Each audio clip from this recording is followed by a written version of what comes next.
From FedEx Forum and the American Home Shield Studio, this is The Odds Couple on GrindCityMedia.com. Handicapping all the football action, here's Rob Fisher and Lang Whitaker.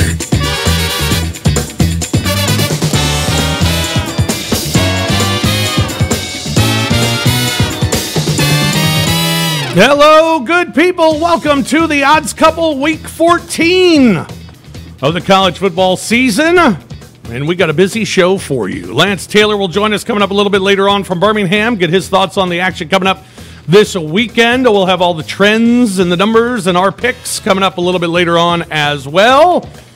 I'm Rob Fisher. John Roser next to me. Hello, Roser. What's up, Fish? Good to see you, man. Good to see you, too. Yeah, man. I'm excited about what's going on. I'm excited to talk about one particular game today that I am so excited about only because betting is legal in Tennessee. Oh. Yeah. That's why. Oh. I'll just tell you, Coastal and Liberty. Okay, I was going to guess. I was like, that's got it. I mean that has to be everybody's favorite game of the weekend. Only reason I've watched those two teams. Yeah, I think we might be getting a little value on Liberty a little bit right now, too. That line's going up. Yeah, very, very interesting. CJ Hurt is here in the studio as well with us. Hello, CJ. What's up, everybody? How's it going? Good, man. Good to see you as well. And, boy, after a big 6-1 week last week, Lang Whitaker back at the resort, just staying extra time after Thanksgiving. How are you? I'm well. You can see the sun is setting behind me, and the sun is setting on my time here at the resort, at the Grind City Media Resort and Casino. I've had a wonderful time, but it's about time for me to come back to Memphis. What do you having a nice cold cocktail there? It looks like in the afternoon. What's the Thanksgiving dinner at the resort like? Oh, fresh conch, fish, seafood, that kind of thing.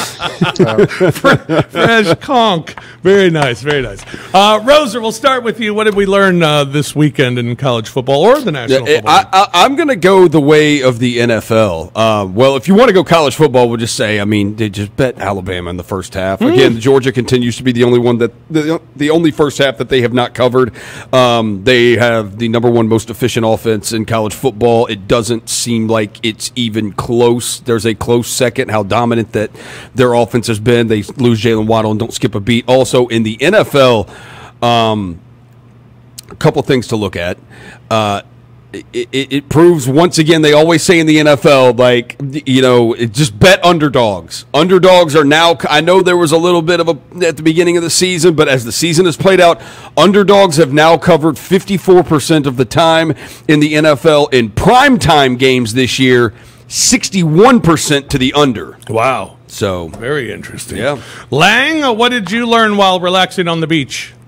Like I told you guys last week, one thing we know for sure, stay away from the Chicago Bears. Just get them out of there. We don't need them. The thing I learned in college football is that Michigan is really terrible. We knew it. CJ warned us. And now we have more Kirk Herbstreit.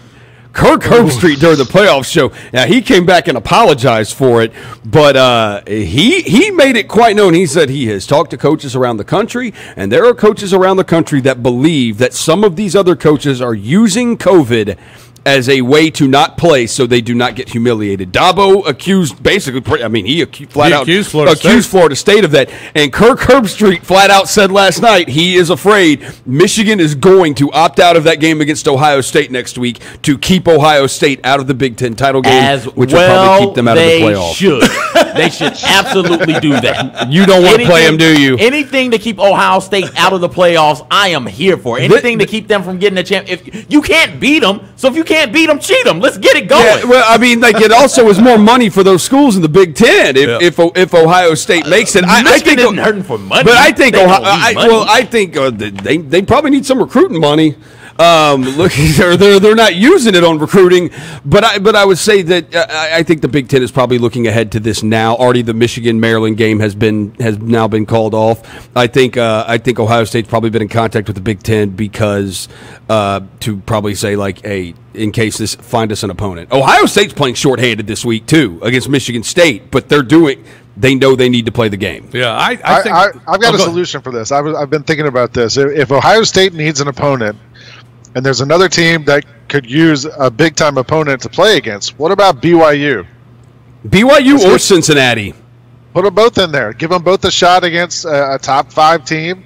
This gives Ohio State a chance to win their way into the playoff, and it gives both those teams a chance to say they had a fair shot at being one of these playoff teams. Or Liberty or Coastal. Yeah, I mean, those 3 teams are the ones that, Coastal Liberty winners going to be undefeated, and then Cincinnati being undefeated, BYU being undefeated. I mean, those are 3 teams that, hey, why not? We'll get our shot now because you're not going to get a shot in the playoffs. Yeah, and it's one of these things like, look, Ohio State, they will get in, basically, they would be getting in right now based off the prestige of the name of their school, Justin Fields being there, and where they started ranked before the season. That's how they would be getting on. Now, again, it's not their fault that their conference was stupid as hell and decided to put all this off when other schools were playing. And it's, like if you started when all these other schools, you would have time to work around your schedule and work these games in, like the SEC has been able to do, like the ACC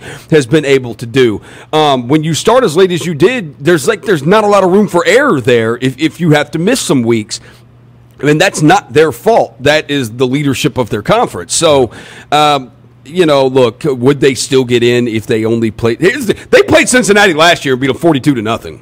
So, right. I mean, it'd be very interesting. But you'd love to see it just to say end the argument. Absolutely. Get the argument over. A couple things that I learned this week. One, I think you've said it a lot, Roser, is that Alabama's defense just gets better every week. And that's what makes Alabama scary. Yeah. That's why you got to bet on Alabama right now. Some of it is, I was talking to Chris Vernon about this, and he's like, well, some of it's also the teams they're playing are not as good off. And I'm like, yeah, but there's also an eye test there where – we watched that Auburn team put up 44 points on, or whatever they put up on LSU. Auburn just could not do anything against Alabama. We watched Georgia, even with Stetson Bennett. We watched what they did in the first half against Alabama. Alabama played that same Georgia team in the second half, and they were a totally different defense. Their defense was way better, picking off passes, everything like that. So I do think their defense has gotten better. And the other thing, Vanderbilt, the big story in the SEC this week. One, because their kicker, Sarah Fuller, made history by being the first female player to dress in a Power 5 conference game and play, as she, unfortunately, Vanderbilt was so miserable in this game, she kicked off in the second half.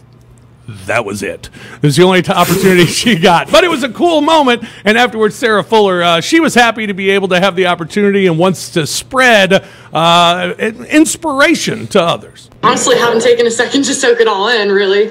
I just think it's incredible that I am able to do this. And all I want to do is be a good influence to the young girls out there, because there were times like I struggled in sports, but I am so thankful I stuck with it, and it's given me so many opportunities, and I've met so many amazing people through sports, and I just want to say, literally, you can do anything you set your mind to. That's the number one thing.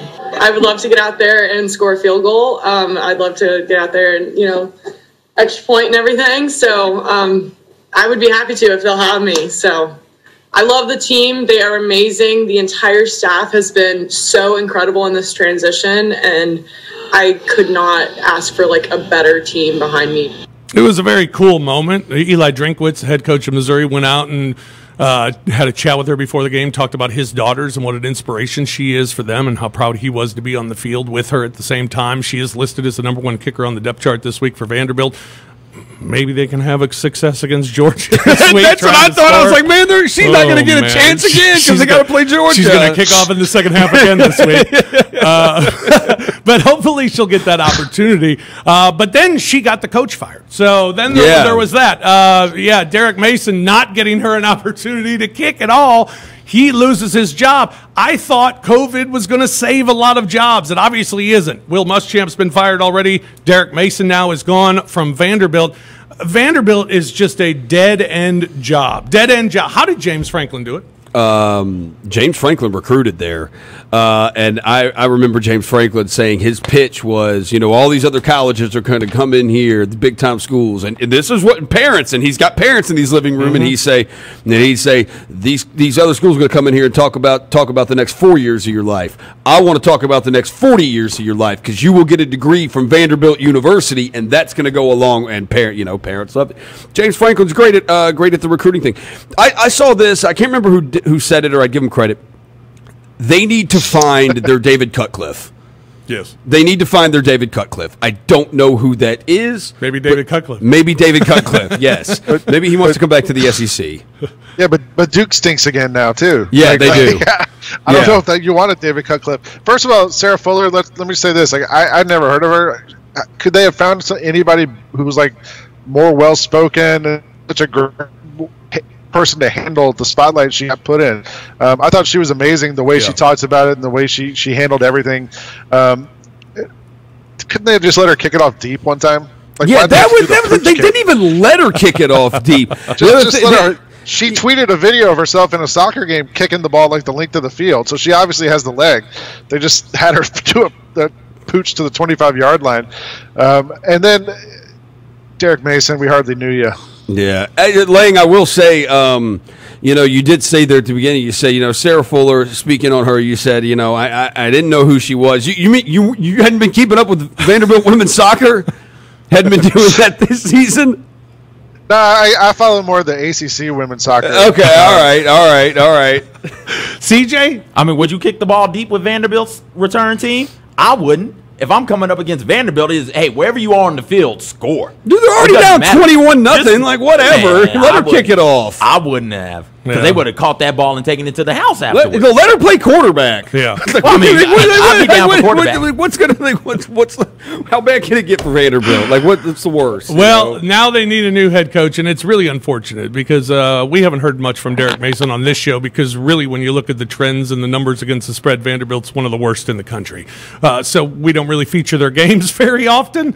And Mason's record wasn't very good in his career. But Derek Mason, one of the great dudes, coaches in the SEC. I remember the first time I got to interview him at SEC Media Days and couldn't have been a cooler guy. And was our guy Greg Gasson with you? No, not that time.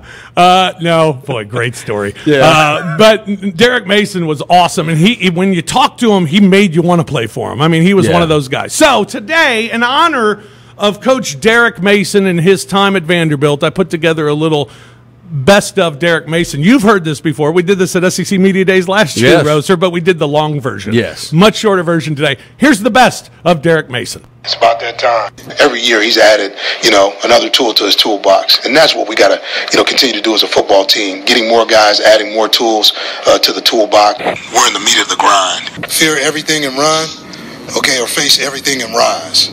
And so we look to face everything and rise. It's not offense, it's not defense, it's Vanderbilt. I think a young quarterback's a young quarterback. Teamwork makes the dream work. Football is a man whoop a man game. Make the days count, don't count the days. You got to play above the X's and O's. The body is dumb. The body will go where the mind tells it to go. I mean, it comes back to your DNA. Sort of like Kendrick Lamar. You got to dig deep into your DNA, man, to figure out who you are. It's about getting these dudes, ready for the fresh. I think teams scratch where it itches. Football's not a perfect game. It's an imperfect game played by imperfect people chasing perfection. Our margin for error is slim. It's been slim since the day I got here. And I tell these guys, be where your feet are. We play in the SEC. I don't worry about going to South Bend. Talk about it, be about it, do it, command it, demand it. Blondie, what's up? Deuces. They were going to bite as a young pup, then they're going to bite as a big dog. And right now, some of these guys have grown from young pups to, working their way to big dog status, so let's go. It's not about being right, it's about getting it right. Last thing I'll say, you need to fear the V. Vanderbilt is back. Woo! Vanderbilt. Thank you, guys. Oh. Also, last year after they beat, who did they beat? Who was it they beat? Yeah, who was it they beat last year? And he said, a lot of people want this job, but I'm built for this job. It's Vanderbilt football. Anchoring down. And then you're fired less than a year later. The body is dumb. It does what the brain tells. We're in the meat of the grind. Meat of the grind. We're in the meat of the grind. There were a bunch in there. The good news is he could probably like go open up a accessory store or something now. Oh, good luck to Vanderbilt finding their next head coach. Meanwhile, Vanderbilt, they will take on Georgia this week. Vanderbilt, pretty good numbers here as of late, actually. 4-1 against the spread, their last 5 on the road. They've covered 3 of their last 4 as an underdog, which has been their last 4 games. Covered 4 straight games on grass as well. Meanwhile, Georgia, 1-4, 1-4 against the spread, their last 5, just 26-47 against the number at home following a conference win, and 0-4 against spread after scoring 40 or more the previous week. Georgia's won 22 of the last 25, and 4 of the last 5 have gone under. Vanderbilt getting big number this week, 34.5. They'll be inspired with coach being gone. Memphis Tigers are back this week as well after a big win over Navy last week. After the game, head coach of the Tigers, Ryan Silverfield, he talked about where his team is at this point.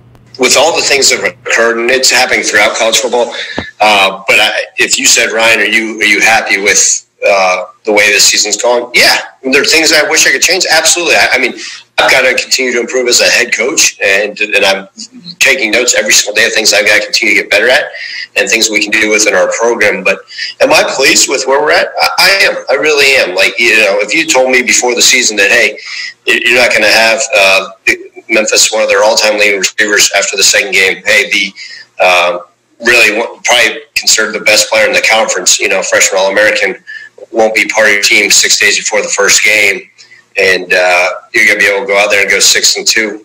You never sign up for that, right? Because you want to be 8-0 right now, but you'd say, I'd probably be looking around a piece of paper like, where do I sign up for this?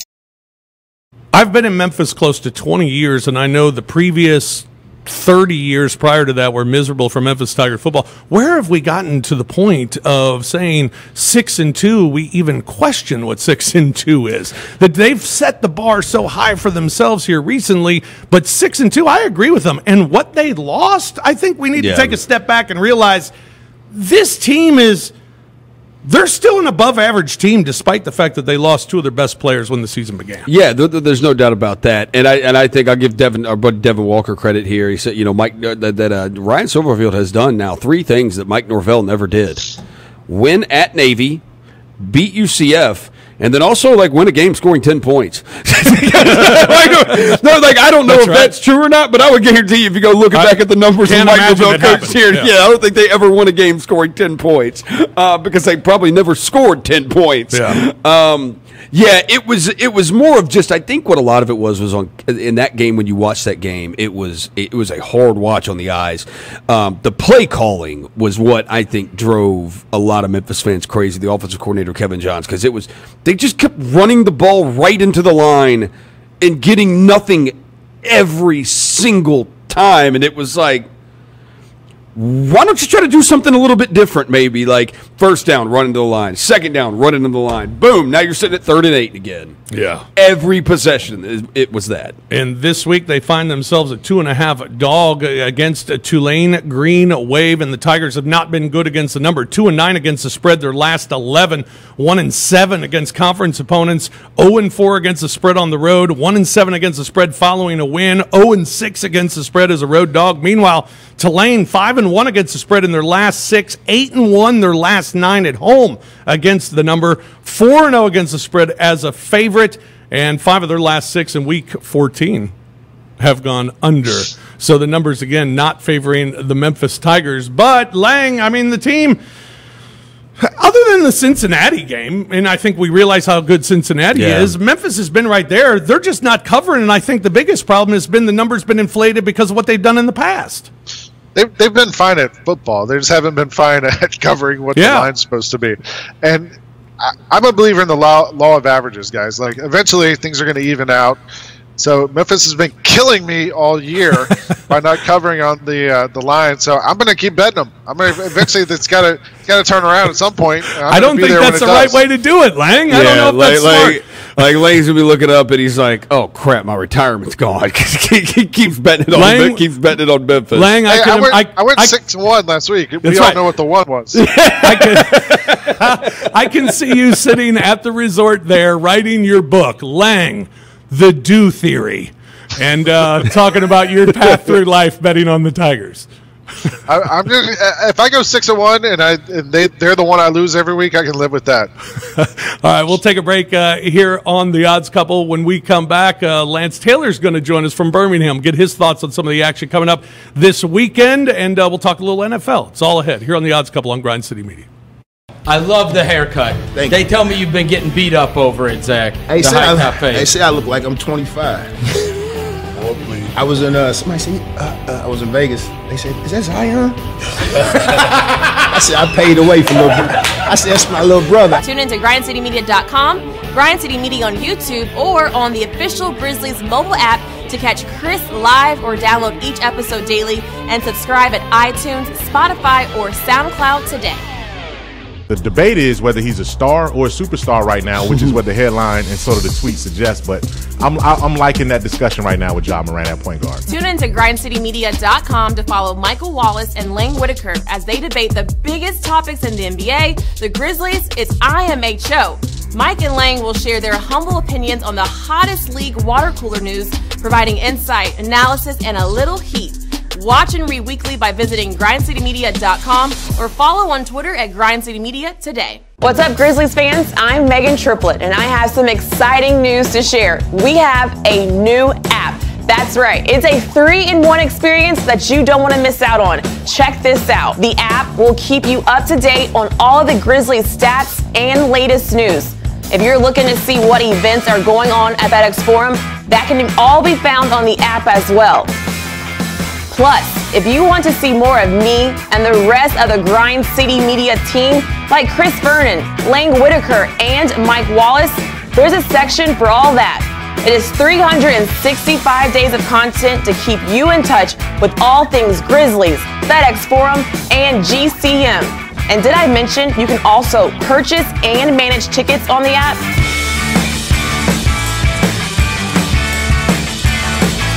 The app does it all. Download it now.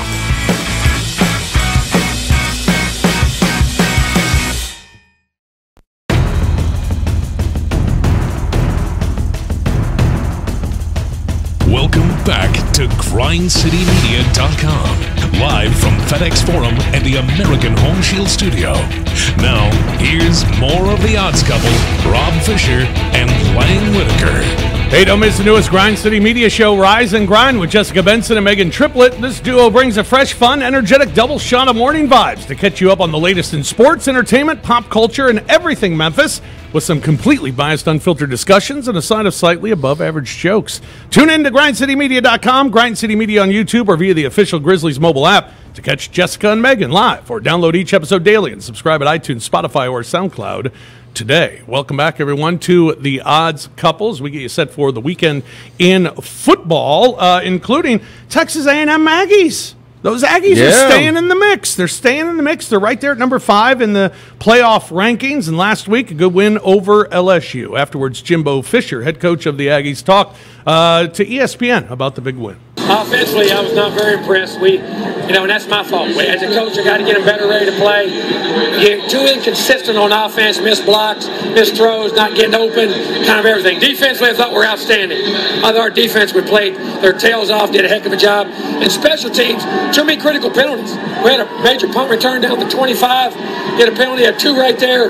Too many penalties in special teams. And that's my fault as a coach. We got to get that cleaned up, and we need to get a lot sharper. The offense, what do you attribute that to? We weren't as physical. We ran the ball. Spiller, I thought, did a nice job in the game, but we weren't as physical. Got beat on blocks. Had some gap protections, missed some throws, just didn't have rhythm, and we had it all week, so we got to figure it out. I got to figure it out. But they do keep winning this week. They're at Auburn. They are a 7-point favorite in the game against the Tigers. 3-6 against the spread their last 9. How about this? Head-to-head, Jimbo 0-3 against the spread, taking on Gus Malzahn. Joining us now to talk more about the weekend coming up, Lance Taylor from WJOX in Birmingham, co-host of the Round Table. Also joins us, has his picks daily at lanceslock.com. Lance Taylor joins us. Hello, Lance. Hello, fellas. Yes, I made the mistake of backing A&M last Saturday against LSU. They completely dominate the game. They get backdoored there in the final minute. We had a Kellen Mond sighting. That's the thing that scares me to death about Texas A&M. 11 of 34, 105 yards. They seem like a complete team without a quarterback. Yeah, and you say a Kellen Mond sighting, and I guess the question is, which Kellen Mond? Although we haven't seen the good Kellen Mond very often, maybe against LSU, but we've seen a lot of good teams, or not LSU, who did he have the big game against? Florida, thank you. Florida. The big game against Florida that he had as well, and he was spectacular. But this team, touchdown favorite at Auburn, you think every week is kind of that they're going to come to life kind of week, and they're going to fall, but they're still there at number 5. Yeah, I mean, for whatever reason, I mean, Jordan-Hare is one of those special places. Obviously, with COVID, you don't get max capacity, so the crowd is obviously a lot different. But they always seem to have one of these special games, and I've just got a feeling after getting dominated in the Iron Bowl, Auburn's going to bounce back. You know, Tank Bigsby's got the hip issue. He obviously wasn't 100%. You look at A&M, their defense has only given up more than 110 rushing yards once this entire year. That was against Arkansas, which seemed to be the outlier. The last 2 games, they're giving up less than 2 yards per carry. I've just got a feeling that Bo Nix has a pretty good game here. Gus Malzahn has a good game plan, and I like Auburn plus the 7. I think it's just too many points in Jordan-Hare. A&M's the better team. They might get out with the win, but I'll take Auburn plus the points here. All right, Lance, we did enough of the SEC. We got to get to the big game of the week. All right, and this is 1 o'clock on Saturday going on in Akron, Ohio, and we've got the Zips of Akron they are favored by 3 points. I got it at 2.5. Over the Falcons of Bowling Green. This is the most disturbing game of the weekend. The Toilet Bowl this weekend in college football, Akron and Bowling Green. I feel like the fact that a team can only be a 3-point favorite over Bowling Green means you just have to take them. I don't even. This is a game I won't even look at. I don't think you can find it on ESPN. You can't even. Every game is broadcast now. You can't even find this on ESPN Plus. I will not be that desperate, Roser. God bless you. I hope it's a 10-star for you. The other game that I thought maybe Roser was talking about, I mentioned it earlier in the show, Lance, that because betting is now legal in the state of Tennessee is the only reason I've seen Coastal Carolina and Liberty play a lot. And you look at the last 7 weeks, these two teams are combined 13-0-1 against the spread. I think this is going to be a very entertaining football game between these two teams. Liberty is now, it's 10.5 now. 10.5 now. Wow. Yeah, and Roser, we've talked about this. When it doesn't look right, it is right. And I mean, this is one of those situations where, you know, watching Liberty, and I've gone against them so much. You know, I had the other side. I had Virginia Tech. Virginia Tech, you know, loses that game on that last-second field goal. I had NC State minus the points. They win the game, but they don't cover. Hugh Freeze has been great in these spots, 6-1 against the number. His last 7 as a dog. Malik Willis has had a pretty special year. They're 8-2 against the number. Coastal Carolina 7-1-1 against the number. You know, game days in Conway. I think Grayson McCall will be the difference here. I think it'll be one of these one-possession games. Coastal Carolina tacks one on late like they did against Appy State. They burned me there. I'm going to roll Coastal Carolina and lay the points here. All right. Exciting game. Not exciting Alabama-LSU. It normally is. And it's amazing, Lance, when you look at those numbers about LSU coming off a loss, and Ed Orgeron at LSU has never lost coming off a loss. Well, they're coming off a loss, and now they got Alabama. There's been talk this week about revenge game. I don't think Alabama needs revenge. Their defense keeps getting better week in and week out, and this should be just a disaster.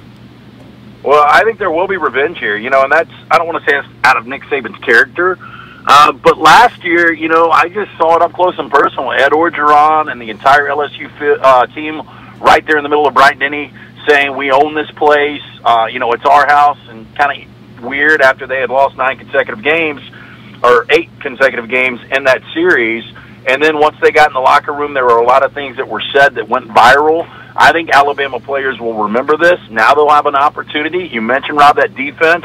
They've only given up 33 points their last 4 games. They lead the SEC in scoring defense, giving up less than 19 points per game. If you guys watched LSU last week, quarterback position is a train wreck. I don't care if it's T.J. Finley or Max Johnson. They're not going to be able to do anything offensively against this Alabama defense. And you look at their pass defense, it's awful. 13th in the SEC. I think Mac Jones will absolutely light them up. And I think I would lay maybe 39 in this spot. It's 29.5. It'll probably end up being 30.5 or 31. I think you lay it, and I think you're close to covering at halftime. Yeah, I can see that. I mean, Alabama first half is definitely, I mean, it's just been, we talked about it earlier here on the show before you came on. It's definitely been other than the Georgia game, they've covered every first half that they've played. It seems like them and Clemson in the first half. It's just the way to go. I expect them, they will be up, they might drop 42 in the first half. Yeah. Which is what they'll try, Roser. Yeah, no, they will try, and then they remember. Yeah, all those LSU players going up to the Alabama, all the recruits that were there for Tuscaloosa that weekend, going up and saying y'all need to come to LSU. They remember every bit of that, and yeah, I agree. I think they're absolutely going to try to put it on. Why is Missouri a 3-point favorite over Arkansas? Is Frank not playing, or what? Like, what's going on there? No. I just think Missouri's defense is playing that well. They've held 3 of their last 4 opponents to 10 points or less. You look at the balance on offense. Basilik's playing pretty good. Their ability to run the football. Arkansas, if they win this game, go on and give Sam Pittman SEC Coach of the Year. Really, whoever wins this game, whether it's Eli Drinkwitz in year 1, if Missouri was able to go to 5 wins in a 10-game SEC schedule and possibly get to 6, who knows? Yeah. But if Sam Pittman, an Arkansas team that I didn't believe, that total was set at, a half win, and I would have played the under. I thought for sure they would go 0-10. And they really should be 5. They should have 5 wins right now. They should have, they should have won the LSU game. They definitely should have won the Auburn game. But, they're 4th nationally in takeaways. I think I lean Arkansas here. But I think Missouri's just favored just based on the fact that their defense has played so well. Lance, Monday night, were you on the Philadelphia side or the Seattle side? Rob, I was on Philadelphia, and guess what? I was fast asleep. Fast asleep on that final drive. That damn thing, when it was 14-0, I was talking to a couple of people, and I said, we're out of this. We're plus 6.5. There is no chance. 14 first downs for Seattle. We have 0 first downs. We haven't crossed the 50. We've got no shot. And I wake up and check the score, and I see what happened, and thank God. Don't even think about firing Doug Peterson. When you go for 2 in that situation to just cover, I appreciate you. So, all right, now this is right here. There is one person who should be fired based on this entire interview right here, because we have talked about A&M Auburn. It's A&M Auburn. Yeah, we talked about them. We have talked about Coastal Carolina Liberty. That's right. Akron and Bowling Green. We did. Alabama LSU, Arkansas Missouri, and an Eagles Seahawks game from Monday night that took place 3,000 miles from where we are. Yeah. It is Tennessee Florida week. It is Tennessee Florida. Jeremy Pruitt should be fired of the fact that we have not talked about that yet. He's closing the gap, Lance, and it's amazing. The number I looked up today: 0-9 against Alabama and Florida, and has lost by at least 22 points in every game. God. Yeah, and this was such a great. This was the rivalry. This was the de facto game to play in the national championship, or at least to win the SEC back in the 90s. Yeah. Yep. And now Tennessee has lost 14 of 15. They're currently in a 5-game losing streak, all 5 by double digits. In those 5 games, they're averaging 15 points per game. Again, if you're not going to win games, at least cover for your fans. They're 1-5-1 against the number. If Dan Mullen, I think he could name his score. I mean, quarterback is such a problem right now for Tennessee, and because it's become such a train wreck, just let Harrison Bailey play. I don't understand this. I lean Florida here. I don't love it because the public is so all over Florida, but I don't know how in the hell you can play Tennessee. Right, exactly. I think that's exactly right. NFL this week, game that stands out for you?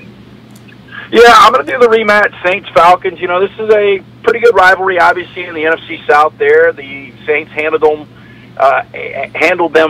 pretty easily last time out. They won 24-9 back on November 22nd. I'm just not sold on Taysom Hill. Watching him again against a practice squad wide receiver, you knew they were going to win that game.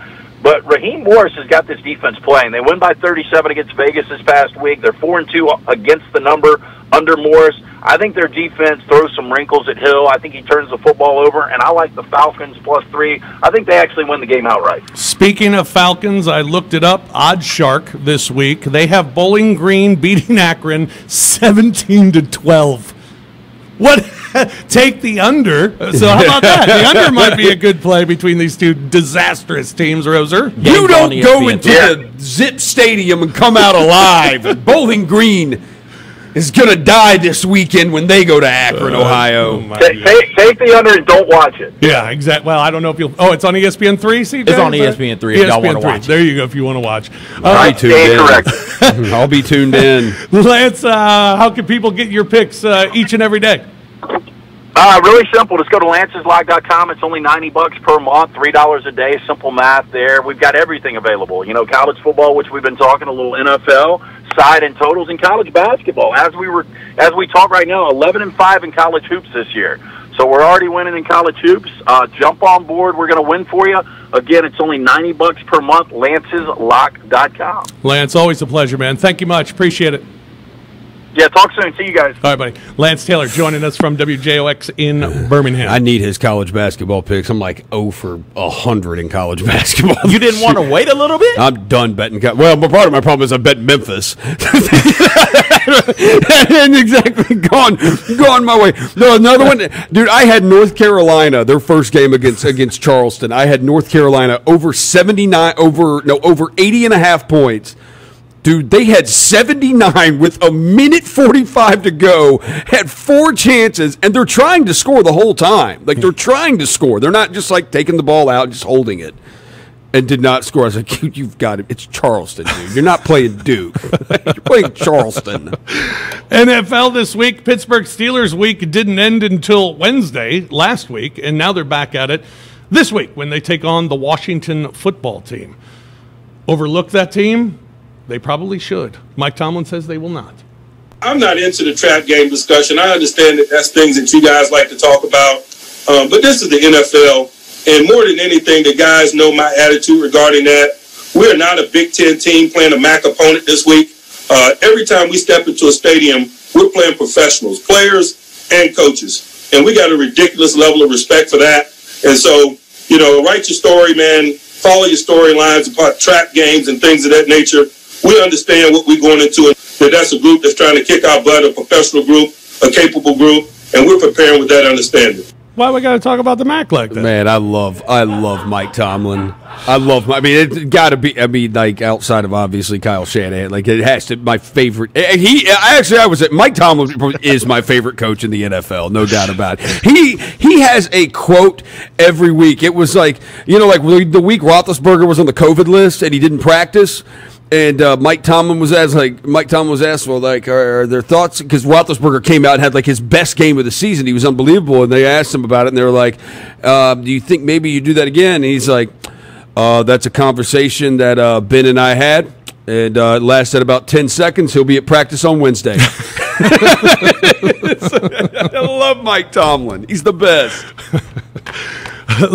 Laying the NFL, we keep postponing games, but we're getting them in. It looks like it's going to happen. And, boy, you mentioned the Bears earlier as a team that you don't want to go at. It's seeming to me that the New York Jets are the team you want to bet against week in and week out. Yeah, pretty much. I also, we'll talk about it later. I picked the Falcons this week too, but that's a team I don't know what in the world to expect from them. They got killed by the Saints a couple weeks ago and then just destroyed the Raiders without Todd Gurley, without Julio Jones on Sunday. There's some of these teams that I just can't figure out what to make of them from week to week. One quick thing, Lance mentioned it real quick, the Tennessee quarterback controversy. Mm-hmm. I don't know if you guys saw Jeremy Pruitt said that one of his quarterbacks is in the contact tracing for COVID right now. It might not be available to play this weekend, but he didn't say which quarterback it is. So we don't know which one, but one of them might not be able to play this weekend. Tennessee has not covered in their last 5 games. Florida, meanwhile, 12-5-1 in their last 18, 8-3 against the spread, their last 11.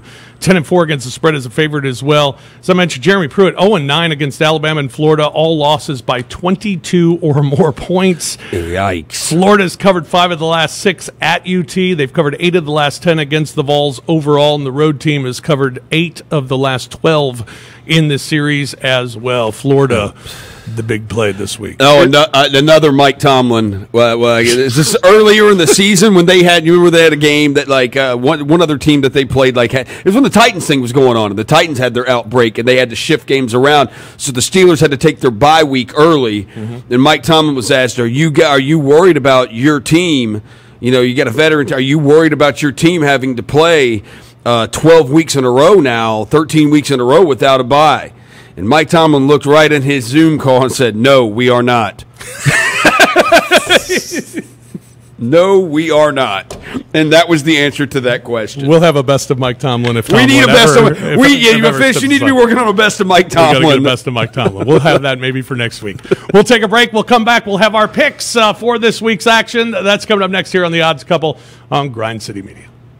Hey yo, happy Friday. It's time to rise and grind. I'm Jessica Benson. Did you say hey yo? Hey yo. I'm Megan It's a Friday. Come Yes. on. We have a big show lined up for you today. We've got all sorts of things to talk about with NFL updates, college football updates. We got to get to some pop culture news. It's the music, the entertainment, everything going on. All the stories to get you through today and into your weekend. Rise and Grind with Jessica and Megan. Live daily at 8 a.m. on grindcitymedia.com. In everything we do, defensive activity, offensive execution, play together, have an edge about us. Just play with an edge. Play with an edge and play together. Durant, block for Jared, blocked by Jay. Dylan Brooks with authority. Tyus Jones to Brandon Clark. A turn and gun. He got it. Jones for three. Stolen, blocked by Jared. Yeah, stay together, Blue, stay together. Way to roll me, kid. Let's leave it out there. John Moran with elevation. Once a week, get your basketball fix with Talkin' Grizz featuring me, Kelsey Wright Johnson, and media from around the NBA as we discuss draft topics, prospects, and more. Connect with Grind City Media on all their social channels, subscribe to Grind City Media YouTube, and follow Grind City Media on Twitter and Instagram to stay up to date with all things Grizzlies. Welcome back to the Odds Couple on grindcitymedia.com. Live from FedEx Forum and the American Home Shield Studio.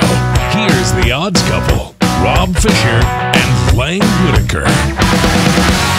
Get your daily sports, pop culture, and Grizz fix with insider news and commentary on all things sports and more with the Chris Vernon Show, now live at noon daily, Monday through Friday. Tune in to grindcitymedia.com, Grind City Media on YouTube, or via the official Grizzlies mobile app to catch Chris live, or download each episode daily and subscribe at iTunes, Spotify, or SoundCloud today. Welcome back, everyone, to the Odds Couple as we get you set for Week 14. The Florida Gators taking on Tennessee. We talked a little bit about them before the break. Kyle Trask continues to put up big numbers, and he talked about the Gators having great success offensively. Sky's the limit, We have huge goals for this team. And, to do that, we got to continue to get better every week. Like I said, like I've always said, I'm just focused on the team and, going one game at a time. And our goal is to win. And, that's all I'm focused on. Yes, Lang? I just love that. The way you said sky's the limit, it was almost more of a question than an answer. I'm Ron Burgundy. Yeah. Kyle Trask is now the favorite to win the Heisman Trophy, minus 110. Mac Jones, it appears it's between him and Mac Jones. Mac Jones is plus 150. And I guess, I don't know if the Heisman date has changed. I can't remember how that's working out, but if it's after the SEC championship, that might determine it. Yeah. Oh no. That. I think it is after. I mean, it normally is, but I don't know this year. But you usually have to have your ballots in before that. Maybe I don't. I don't know how it's working this year. CJ, you got it. It is a virtual event that will be on January 5th. Do you know when they vote? Okay. Let me figure that out. See when they have to vote, because if the SEC championship game counts, well, then because they're doing this based on. I will tell you who should be getting some votes here, and you can get the kid from Buffalo. No. Oh my God, Zach Wilson. that dude. Zach Wilson? Yeah. Zach Wilson is not even on here, but I will tell you, it's a Power 5 guy, but he doesn't play quarterback, so he's not going to get there. But I swear to God, I don't think I've ever seen this kid drop. I have never seen Devontae Smith drop a pass. Yeah. The dude, he catches everything that's thrown his way. He caught the game winner in the national title game, didn't he? Sorry, Lang. He did. That's a sore subject. Thanks, for you. Roser. But no, I swear that kid some of the passes that Mac Jones threw to him last week, like just screen passes, were way out in front, and he just reaches out, snags those things, and then takes off for like 30 yards. Yeah. CJ? Deadline is December 21st. So that's after the conference championship game. All right, so that might determine it. You mentioned the Arkansas-Missouri game. Missouri is a 3.5-point favorite, the total of 51.5. Arkansas hasn't covered their last 2 games. They're 1-5 against the spread. The last 6 following an against the spread loss. Mizzou, meanwhile, 4-0 against the spread at home, 5-2 against the spread this season. Missouri's won 6 of the last 7 against Arkansas. They're 4-0 against the number at home against the Hogs. All 4 of those games went under. The home team 8-0 against the spread the last 8 meetings. Mizzou is the play according to the numbers this week. All right, let's get our picks in for the week. I'll go ahead and get things started with Fish's 5 today. I can't bet on – I'm the opposite of Lang. I can't go with the Tigers until the Tigers show me they can actually cover. Tulane, pretty good team, a great cover team as well. I'll go with them at home. As Lance said, if you're going to play this game, you can't play Tennessee. You just can't. Lost to Florida and Alabama the last 9 times Jeremy Pruitt has. He's 0-9, each loss being by 22 or more. I'm going Liberty, and the numbers for these 2 teams are pretty amazing. Liberty 8-2 against the spread. Coastal Carolina 7-1-1 against the spread. Liberty's covered 7 straight. Coastal Carolina 6-0-1 their last 7. So the last 7 weeks, these 2 teams are 13-0-1 against the number. I think it's going to be a great game. I'll take Liberty in the points. I think it'll be a shootout. I like the Cardinals over the Rams. All of the numbers and trends go towards the Rams. They've won the last 5 in Arizona. They've covered all 5 of those as well. But I think the Cardinals, I'm going Dew Theory, the name of Lang's book. I'm going Dew Theory for Cardinals. Rams, don't know what golf I'm going to get. And then I'll take the Browns over the Titans this week as well. Browns getting the 5 points in Nashville. I think that'll be a tight game between those 2. I think the Titans will win, but I'll take the Browns to cover. Lang? Well, I'm going to go with Memphis. Like you guys know, eventually they're going to get it together. Ryan Silverfield, we are tired of mediocrity. Get these guys going. Let's win one of these games by more than the spread, please. I think Florida wins by 30-something points. Coastal's going to win against Liberty. And the game day is going to be there. I know maybe for a guest picker, we could get a former Myrtle Beach Mermen closer, Kenny Powers, to be the celebrity picker, I was thinking. And then Rams, I'm going with the Rams. I think defensively they're too good. And the Titans, I think the Browns are probably going to overlook this game a little bit. They still got both New York teams coming up down the road. That's a couple of wins they know they're going to get. This one, I think they're going to just kind of play to get through and get down the road. Roser. I am going to take the Tulane Green Wave. The only thing that kind of worries me, Tulane just losing their offensive coordinator. He's going to go coach Southern Miss, but I don't know if he's going to leave right away. I don't know if he's going to finish the season with Tulane, but Will Hall, their offensive coordinator from Tulane, is going to go take that job at Southern Miss, but I'll still roll with Tulane. Dude, Memphis is not covered. I will take Tulane. Because basically where the line is now, I think it's down to like 1 or 1.5. You're basically just picking who's going to win the game at that point. You cannot bet Tennessee against Florida. You can't. Even if it's like now it's like 17.5, you still can't do it. You cannot bet on Tennessee at this point. I'm going to take the Fighting Hugh Freezes, and I'm going to roll with Liberty. I do love Coastal Carolina. I love how they play. They have been absolutely awesome all season. We've got it here at 7, now all the way up to 10.5. It doesn't really seem to make sense to me, which probably means Coastal Carolina is the right side, but I'm going to roll with Hugh Freeze. I've been rolling with them all season, and it's worked out. If I was rolling with Coastal all season, that also would have worked out too, but I'll take Liberty. I'm going to go with the Rams minus 2.5. The 49ers are 4-0 against the Rams the last 2 years. That's just a team, like, Shanahan owns McVay. He owns McVay. He owns Sean McVay, and Jared Goff does not really play well against the 49ers. I think Goff will be fine against the Cardinals. I don't think Arizona's very good. I don't think they're nearly as good as a lot of people think they are. And then I'll take the Titans over the Browns. I get the Browns are going to have their first non-losing season in forever. They're not good. You watch them. They are not good. The Browns are not good. Nick Chubb is good. That's it. That team is not that good at all. If you've watched the Browns play, you know they're not that good. CJ.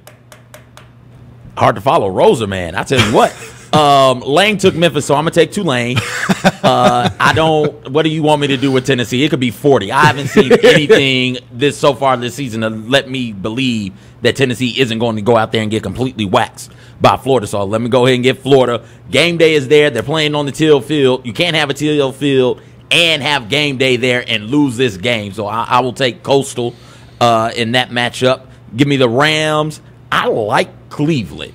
That's why I was so taken aback by Rosa. If they run the football and don't put the game in Baker's hands, he is a competent quarterback, but he's not elite. So keep giving Chubb the ball and try and work some play action off of that. I think the Titans are riding the high as well off of that big win over the Colts. So I'll take the Browns there, plus the 5.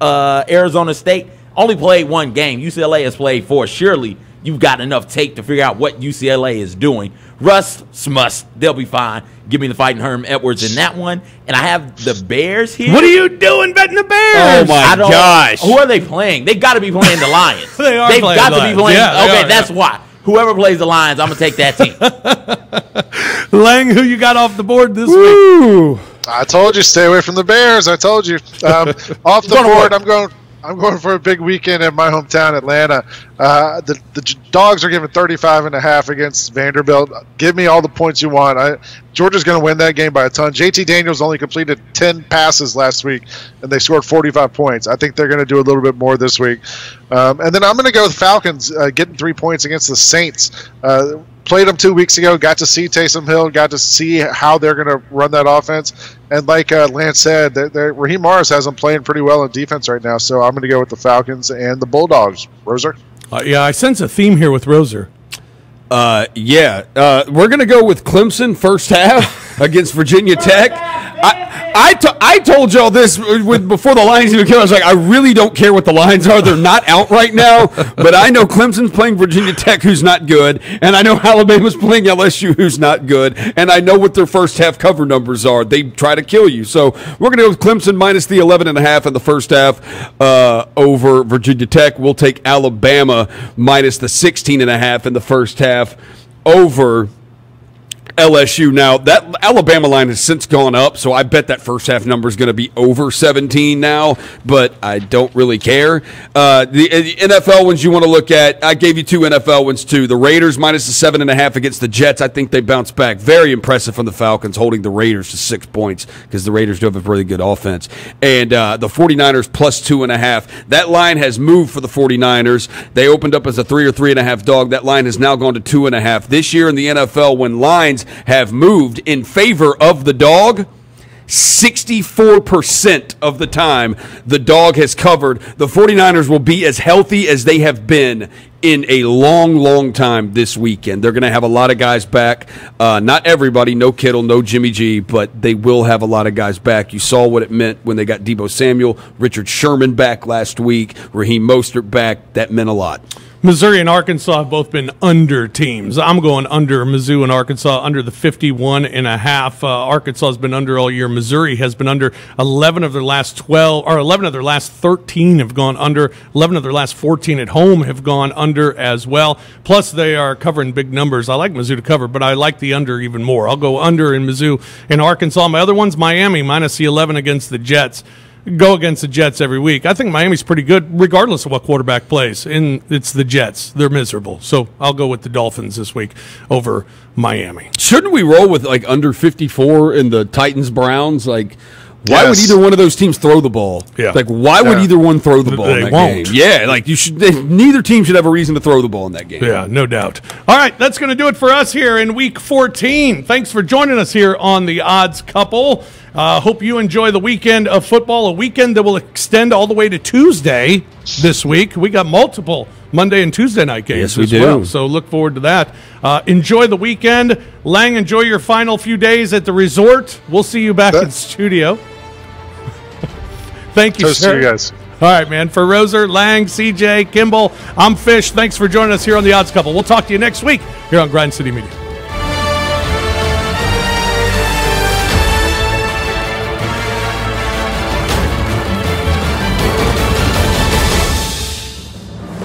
Been listening to The Odds Couple from the American Home Shield Studio on GrindCityMedia.com. Tune in next week for more football handicapping with Rob Fisher and Lang Whitaker.